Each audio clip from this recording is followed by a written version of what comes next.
Yes, this is the same thing as, yeah, the first game, blah, whatever. This is the second time we're doing this and I'm gonna try and pretend it wasn't. Thanks, Telstra. Good job, Telstra. Being expensive and then somewhat unreliable. Somewhat.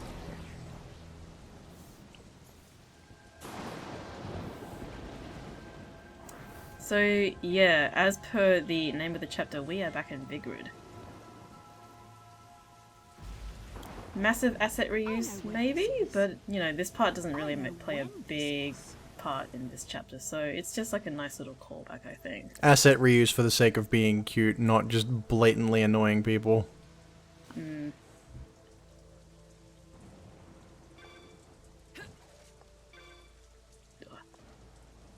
So we are back 500 years ago, you know, whenever the hell that is, mainly meaning the witch hunts when everything went to shit.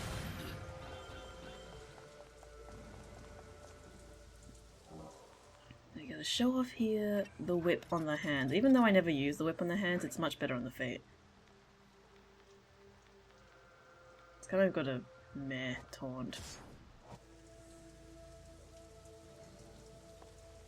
That's all you've got. I mean, Okay. yeah, That's all you've got. yeah, it's just, yeah. Yay! They're just kind of like air, you know? You think about the taunts from the first game, it's like, with Durga, it was like, come on, and she spreads her legs, like, yeah, come get it, guys, and that's way more memorable than that shit. God. Ugh, I'm done with this, though. There needs a Done complaining. There needs a certain volume of sassy factor for Bayonetta. Yeah, I can't just be like, oh, I'm being all like, yeah. So yeah, our rune on the feet is great because of that move right there. When you're playing Tag Climax, it's really good because you can basically control the field and most of the time win against your partner. Does it scoop enemies or does it just pick you up? It picks you up and lighter enemies. That's actually decent, yeah. So that there was a heart, if you guys might remember, that heart was also there in the first game. So again, another nice little callback.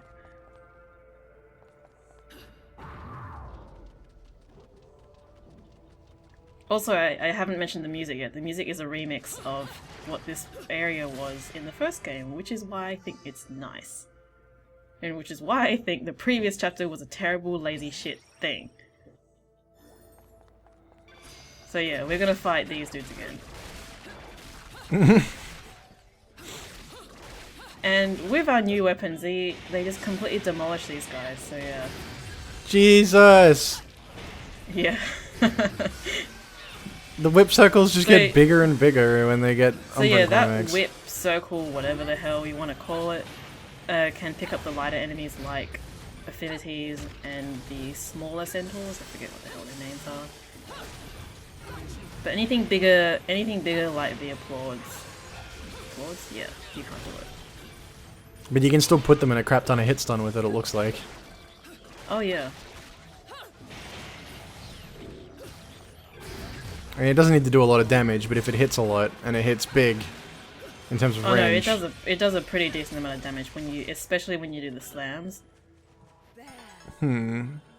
So you would be dumb not to use it.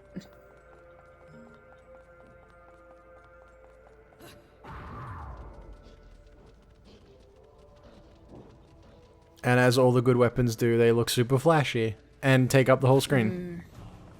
Yeah. I mean, the hammer didn't take up the whole screen, but that was just... That's a hammer. You gotta give some exceptions to the hammer. It's a big fuck off hammer, you can't get away from that. So over there is a crow, which was also in that location in the first game. Unfortunately there's no chest over there though. There used to be a chest there. Anyway, you totally missed out on this really awesome cutscene, which is why we have to re-record.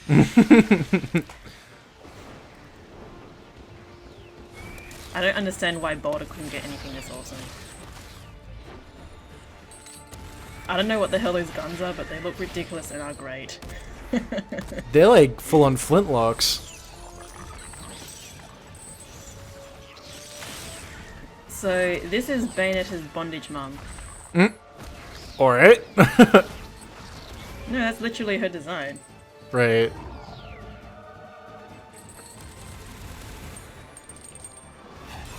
Oh my god! I love that bit so much. Ah, Rosa, you're amazing. I was about to say, Everything about her outfit is just great. guns of that specification If it usually have no accuracy whatsoever, and she was using them close range, and then she stacked bullets on top of one another. You can't get much better than that. So, Rosa is voiced by Bayonetta's voice actor, Helena Taylor. So, I guess maybe that's why they never actually interact. That bit there, that is as much interaction as they ever get in this game. Right. I feel like it was a missed opportunity. But no, are you ready now for Bayonetta Rosa buddy cop drama? Buddy cop drama is usually pretty good, so yeah, I'm okay with it. I'm going to talk about Rosa's design because she's pretty great, apart from the way that cloth on her face sort of molds around her lips. It kind of disturbs me. It kind of has like some Mortal Kombat Scorpion Sub-Zero face mask vibes going on. I'm not 100% comfortable with it, but at the same time I don't mind too much. Face masks aren't the world's most flattering thing, let's be honest here. That's true. So those decorations, those little egg angels have returned, but they're a lot more aggressive than they were in the first game, so it's really weird because they can actually do damage to you. It's a surprise. Well, I mean, they showed up in the game a lot later than they did in the first one this time, so I guess they had to make some sort of concession that it had to be kind of difficult. True. But a lot of the original angels, in case you can't tell, there are a lot of original angels showing up in this chapter. Their moves don't get changed that much. Like, these bite attacks are pretty samey. Yeah, also you can't throw this guy with the whip, unfortunately. I guess the whip has its limitations. That would be absurd. It would be slightly absurd, but it would be really awesome. Yeah.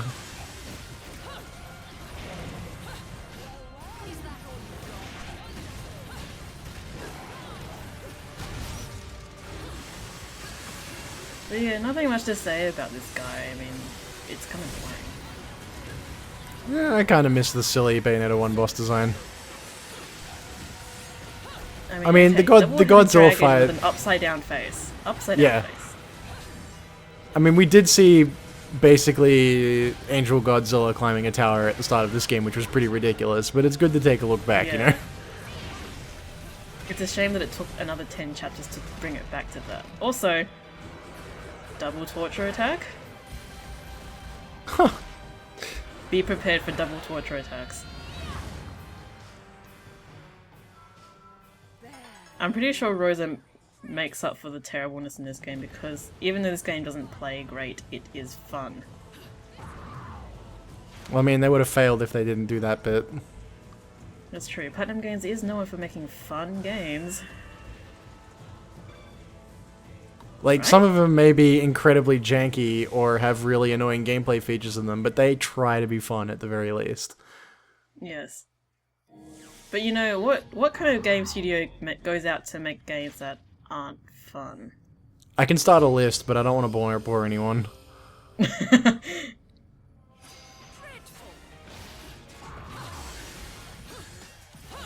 fighting these guys is so much more annoying given that you can't actually launch them. It's just very flat. Anyway, you do need to taunt this guy because for some reason the weapons I was using just did not give enough Wicked Weave. Did not give enough combo points, so yeah. Right. Taunting doing the same thing it did in the first game. Although, I'm not sure if I ever covered it, taunting has been changed slightly in terms of how it gains back magic, but I'm sure that's boring stuff no one wants to hear from a Let's Play, so let's not talk about that. I know at some point on Twitter you had a good old-fashioned scream about the taunting system. I probably did, yeah, I've had a lot of those episodes on Twitter, I'm so sorry Twitter. It just kind of doesn't make sense. Like a lot of this game. So, short taunts only taunt one enemy and gives you one orb of magic. I'm going to talk about it because whatever. And then a long taunt taunts one enemy for one orb of magic, and then one extra orb for all other enemies it taunts, because a long taunt can taunt more than one enemy this time. Which is good, but then it's also kind of confusing. Right. And once you taunt an enemy, you can't actually get magic from them if you taunt them again. Oh, so you can't just, like, basically just use a single enemy as a resource and get all your magic out of them. Yeah, basically. I mean, that sounds reasonable on paper, I guess. It's just annoying because in this game it's really hard to tell what builds your magic meter, and it's really hard to build magic meter in the first place, so yeah, it's just very difficult to do. Right. These outfits are also ridiculous. And they're dead, never mind. I always wonder why there were so many incompetent witches in the Umbra. They're dying in threes. Now we hit new stuff. By the way, in terms of a long time ago I touched Loki and he reacted. That sounds awful in my head, but I'm not gonna go any further with that. You can't do that with Rosa. I think I showed off right here. Like, you can touch her on your touchscreen, on your gamepad, but she won't react. Stone cold. Unfun.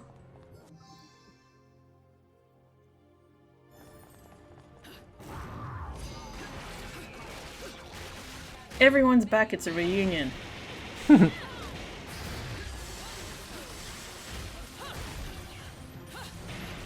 Oh, one thing I haven't mentioned about the whips, you can pick up enemies that are dizzied, and also any enemies that are stuck in the ground, like that one there. You can whip them up, so that no matter what what size they are, you can do it. Right. I mean, I'm saying that like it's interesting, but you know, this game has so very little in terms of tech like that. It's like, I gotta say something about it, but there's not that much of it. The fact that Bayonetta now has what is basically a command grab is still pretty funny to me. I'll deal with that.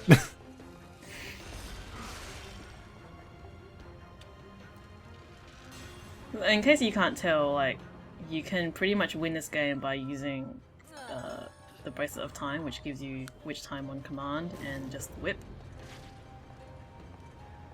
Also, Oh. touch these for halos. Is this... Oh, now we're getting some serious flashbacks. I was gonna say the punchy doors, that's one thing, but this is special. Yeah, it's a nice little callback to everything from the first game. And it doesn't feel like hammed in, I don't know. Yeah, I like it. The people who immediately started playing the second game would be so confused by that bit. Like, why can't this I game just run came across with the this first waterfall? one.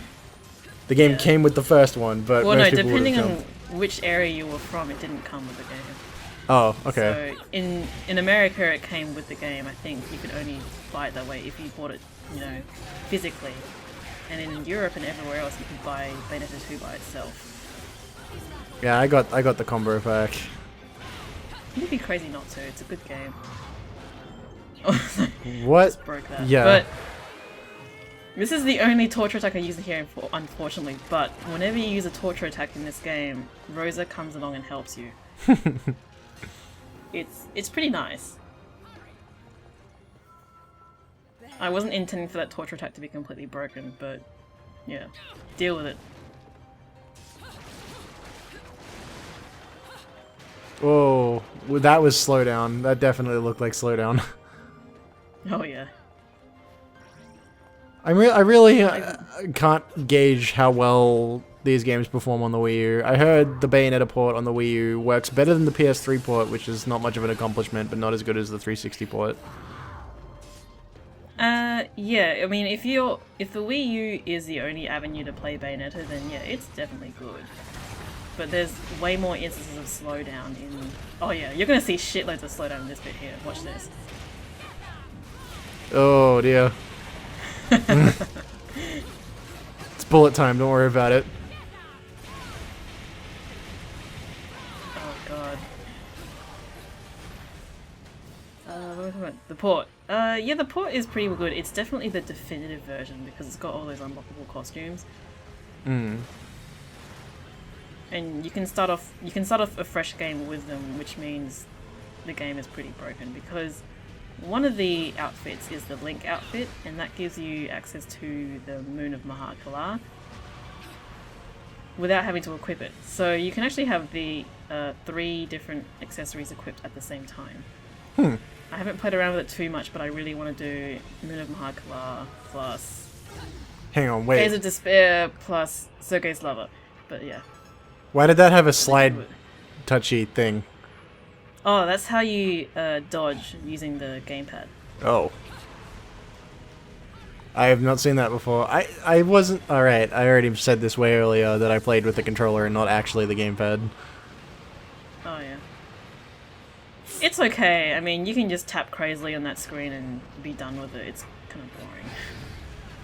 So there is a crow that doesn't actually respawn if you go away from it. So what you have to do is you have to quit out to the main menu and reload from that checkpoint. Wait, Kind of annoying. really? Yes. That is And you have to be somehow careful. worse than the ones in Bayonetta 1, okay. Yeah, that's probably the most annoying crow to get purely because of that. Yeah, annoyingness. Because it's a complete missable. And it's really bad. And it's really bad because once you get past, once you walk past a certain point into that circular room, the game checkpoints. So if you don't know about that particular crow and that limitation, then you're boned and you have to do the chapter again. Right. Yeah, right in that room where Rosa is, if you walk past those stairs, like into that little area, checkpoints. You have to rerun the whole stage. So- Oh, God. Yeah, that's pretty awful, huh?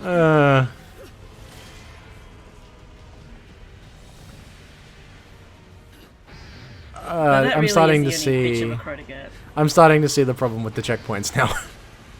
Yeah. I mean, once again, if you know where they are and you can abuse them, it's definitely abusable in this game. But yeah, that one in particular is not great.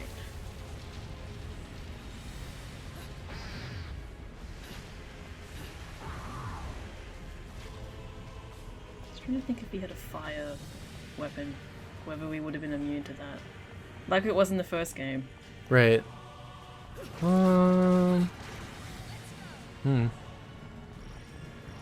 Yeah. It kind of bums me that there's no sort of like extra gameplay element to these weapons. Like for example in the first game you could use Odette to skate over lava and stuff, Yeah.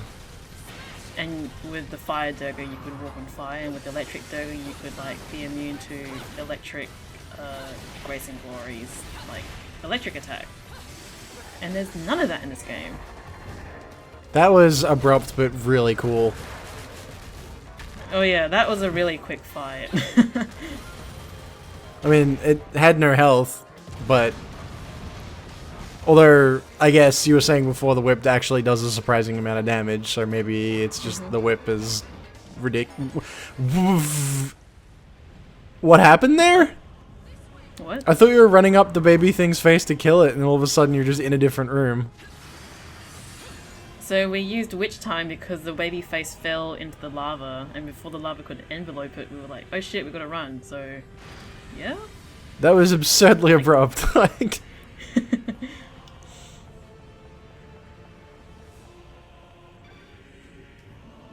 I don't know, it didn't seem all that weird to me. I don't know, maybe I blinked or something. Being a demon lets me Blink and you'll miss it. You're thinking, shut up and take my halos. Oh. So Okay. this unlocks, I believe, after you finish the depths. But the unlock condition for that, well, being able to buy it, you have to get basically 1 less than 10 million halos. And that is a shitload of halos! How many playthroughs is that in Halos? Well, you can do it in playthroughs, or you can play Tag Climax, which is a much more fun way to grind for halos. Because that's basically all Tag Climax is. So in other words, you've already done it.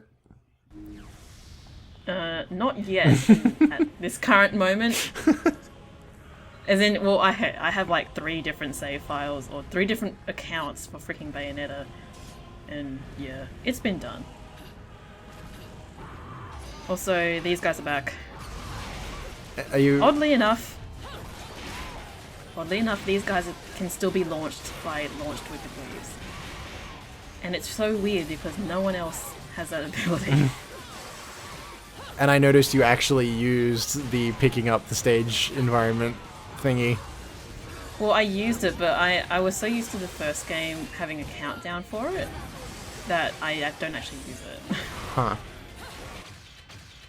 Because in the first game, there would be a countdown to use it, and you wouldn't be able to use Wicked Weaves. And whereas in this game, for some reason, Madama Butterfly has extended herself to be able to pick up a thing for you and also use regular Wicked Weaves. Right. Who the hell knows? So unfortunately, I did not use it, but I don't think it would have done much damage anyway. Anyway, don't follow that falling statue. Jump over here because there's this over here. This game has a lot of sort of dick moves.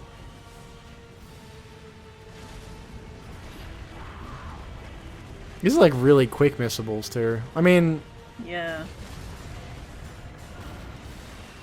no, I don't think the DMC games really had a lot of instances of like blink and you'll miss it extras, but there definitely were a whole bunch of complete missables. Then again, this game is a lot more fast-paced in that regard. Yeah, it's kind of one of the things I can't really deal with DMC. I obviously need to play it more as well. Everything's a lot more firmly planted. I'm just so used to Bayonetta's sort of gravity that's like playing with DMC, it's like... I am pretty hyped up for Special Edition DMC4. That's gonna be good. Have you pre-ordered that? I've already bought DMC4 and I haven't played it yet, so I'm not gonna really buy another special edition. How many, I don't know how many hours I put into the PC version. I mostly played the PS3 version, which was not as good as the PC version. The PC version was really good. Oh yeah, that's definitely why I didn't buy that game on PS3. So, I'm not going to do the whole thing I did with the last LP where I got the Gaze of Despair and didn't use anything else, because enemies are completely ridiculous when they're taunted in this game, in a bad way. So if you taunt an enemy, or none of their attacks will actually be telegraphed at all. Like, they'll lose all their audio cues and they won't have any visual cues, so it's kind of bullshit. And I'm pretty sure this was a conscious decision by Platinum as well, so I'm really confused as to why the hell they did it. Also, this pole dance attack has been completely nerfed. It's a crime. But it looks like it takes up so much more room. That's the thing, the second half of that animation doesn't do any damage. It's confusing as fuck. Okay. Like, it still does the animation, but it doesn't touch anything, so it's like, why the hell am I still spinning around? Taking a leaf from Kylie's book.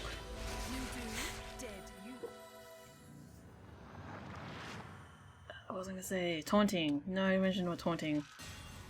There was something else I wanted to mention. Oh yeah, I put on Gaze of Despair because surprisingly the Platinum combo rank for that verse is really hard to reach without using it. Like, normally in those sort of Alphines it doesn't matter whether your combo breaks, but for some reason this one does, so you have to use it to reach it easily. Well, I mean, considering the length of the attacks and how much the game would punish you for missing it, yeah. A combo score at all seems kind of unreasonably high. I mean, I thought I was doing pretty okay, but the combo breaks pretty quickly, surprisingly, so... who the hell knows? Are you ready for Beloved on Drugs? I wasn't ready for Beloved when they first showed up, so... Oh, and I totally forgot to actually take off, like, Gaze of Despair here, so yeah, that kinda sucks. You might notice that Witch Time got off a taunted enemy is half the duration of a normal Witch Time. So it does definitely make the game harder, but sometimes kind of artificially with the whole missing visual and audio cues thing. I am very happy that you can throw this boss. Oh yeah. You can't throw Fortitudo, but you can throw this. This is probably the biggest regular enemy that you can throw.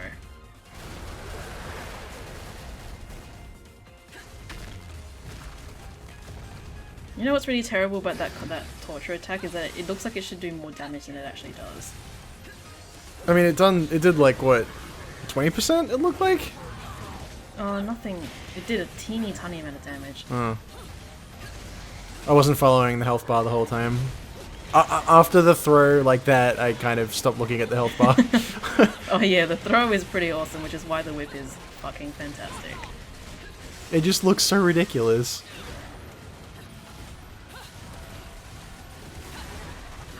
Bayonetta, stop having your thing to miss. It's really annoying. This fight's kind of nuts. I think it's particularly nuts because of said taunting. But yeah, watch how very little it does. Then just gotta finish off. Oh the wow, shoot. it's not even Yeah. dead. Okay.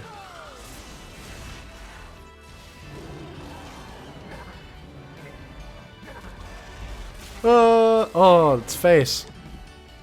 I didn't notice the face. Pretty disgusting. Holy and they hell. brought back the monkey sound.